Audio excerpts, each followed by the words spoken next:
Hello. Ẹ̀yin èèyàn mi. A kú wòyí, a kú bí ó ṣe ń lọ. Ná bá ní wọ́n ń wá adé kábíyèsí ní ààfin o. Wọ́n ládé sọnù, wọ́n ní crown sọnù, wọn ò mẹ́ni tó ń gbé. Ná bá bẹ̀rẹ̀ sí ní wá. Wọ́n ní pẹ́rẹ́ tí àwọn ẹ̀tanú, àwọn ìkà, ta ni ò mọ̀ wọ́n? Gbogbo ayé ló ti mọ̀ wọ́n nínú ààfin yẹn.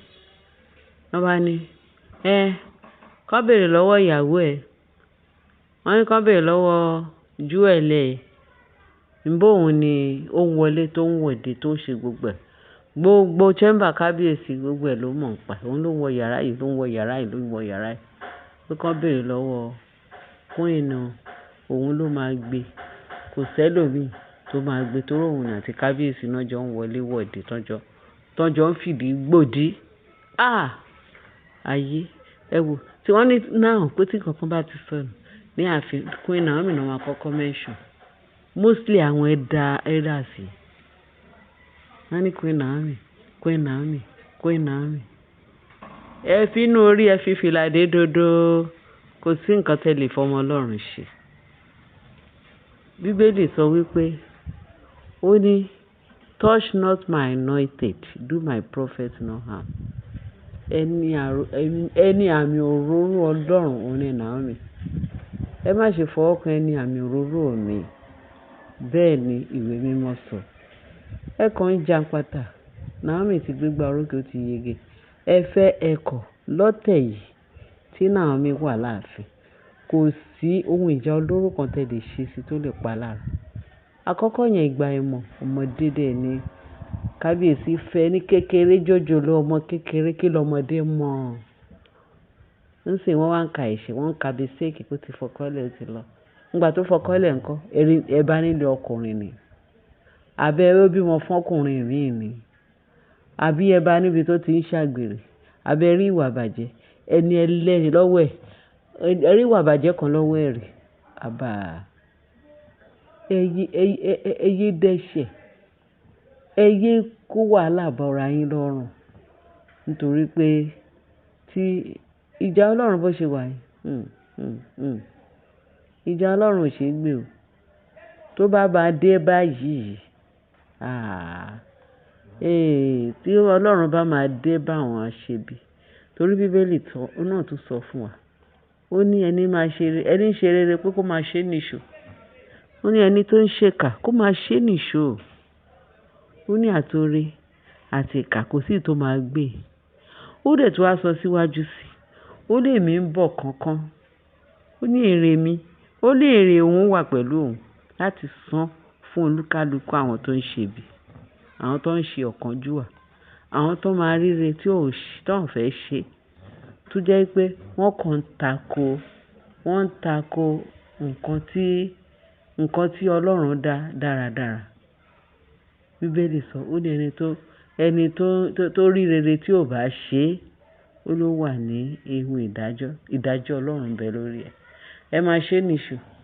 Nígbà tí ẹ ti mọ̀ pé ẹni àmì òróró Ọlọ́run ni Naomi. Tẹ́ ẹ dẹ̀ fẹ́ pa lára. Níbo lẹ fi t'Olúwa sí? Wọ́n ní Naomi ni o. Òun ló máa gbé o. Ó lè lọ tà o. Ó lè lọ ṣe o. Ó lè lọ sí ìzẹ́ o. Ó lè lọ ṣe kíní. Ṣé wọ́n lọ gbé láti fi kó bá ní àbí báwo? Ó ṣe wá jẹ́ pé every time tí nǹkan kan bá ṣe mí sí wọ́n ní Naomi ni. Ẹ ń wá ọgbọ́n láti lè kúrò láàfin. Ẹni tí Ọlọ́run tó ti fi ibùjókòó ẹ̀ tó ti fi lélẹ̀ nínú ààfin. Kò sẹ́ni tó lè yiri ẹ̀. Wọ́n ní nǹkan tí Ọlọ́run bá ti pinnu. Ohun tí Ọlọ́run bá ti pinnu pé kò sí ẹni tó lè dá dúró. Èèyàn ń ṣe lásán. Ọlọ́run wa òun ló ní ìgbẹ̀yìn.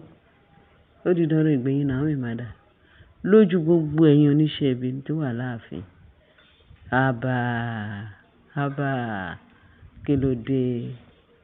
Kí ló dé tẹ́ jẹ́ kí Naomi sinmi láàfin?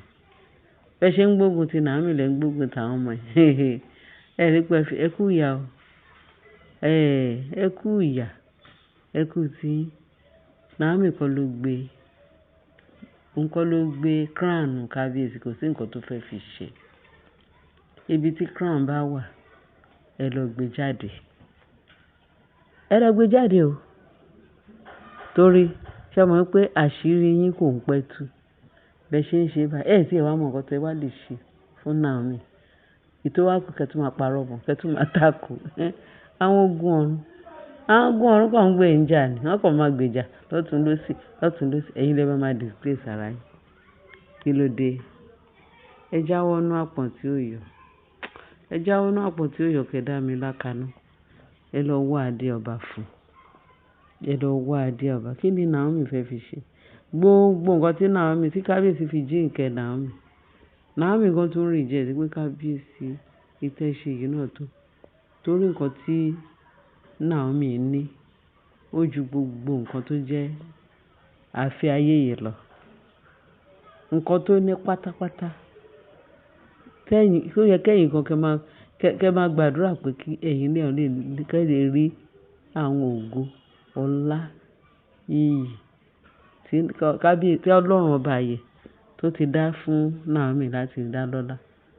Òun ló ṣe dá sí irú ààfin yẹn pé kí ọlá Naomi kó máa pọ̀ sí.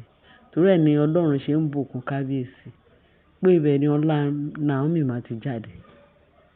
Ibẹ̀ ló máa pọ̀ sí. Ẹ̀tanú ẹ̀tún á ṣẹ̀tanú. Bẹ́ẹ̀ ṣe ń ṣe lọ́lọ́run ń ta padà fún yín. Ẹ̀yin náà ló máa sú. Kò sí ṣe kò sáì ṣe, ó máa sú gbogbo ẹ̀yin abínú ẹni tó wà láàfin. Tó bínú Naomi láìṣẹ̀ láìrò. Ìgbẹ̀yìn Naomi máa dára. Gbogbo wọn náà máa ṣubú dànù lágbára Kristi Jésù. Ó ga o. Wọ́n ní ìyá onífá ni. Ṣé mọ̀ pé ìyá onífá tó bá sọ òótọ́, wọ́n á ní kí ni ó ń gbèjà Naomi ni. Ìyá yẹn kò sí bí ìyá yẹn ṣe máa bínú kúrò láàfin, wọ́n tún máa dá padà. Torí òótọ́ yẹn Ọlọ́run yìí máa fìdí ẹ̀ múlẹ̀. Ó máa tún dójú ti àwọn aṣebi tó ń takò ìyá onífá láàfin. Torí ẹ̀ bọ́n ṣe ń ṣe sí Naomi náà ń ṣe fún ìyá onífá. Bọ́n ṣe ń ṣe sí Naomi náà ń ṣe sí ìyá onífá. Ní kí ni? Ẹ ti ṣe é. Ẹ lọ wá adé kábíyèsí wá. Ẹ ríran wò, ẹ gbélé gbọ́ pé ìkan nínú wọn, àwọn oníṣẹ́ ibi yẹn ni adé yẹn wà. Ṣé adé yẹn ti ń sọnù lóríṣiríṣi àìmọye. A dẹ̀ ń rí àṣírí àwọn tó dẹ̀ gbé, ó dẹ̀ ń tú. Tó bá gbé adé, wọ́n á gbé iyùn. Tó bá gbé iyùn, wọ́n á gbé staff of authority. Tó bá gbé staff of authority, wọ́n á tún gbé ìrùkẹ̀rẹ̀. Ẹ̀yin bí báwo? Àwọn oníṣẹ́ ibi. Ẹ rí nǹkan tẹ́ tún fẹ́ fi parọ́ mọ́ Naomi. Ẹ rí nǹkan tẹ́ fẹ́ fi kóbá.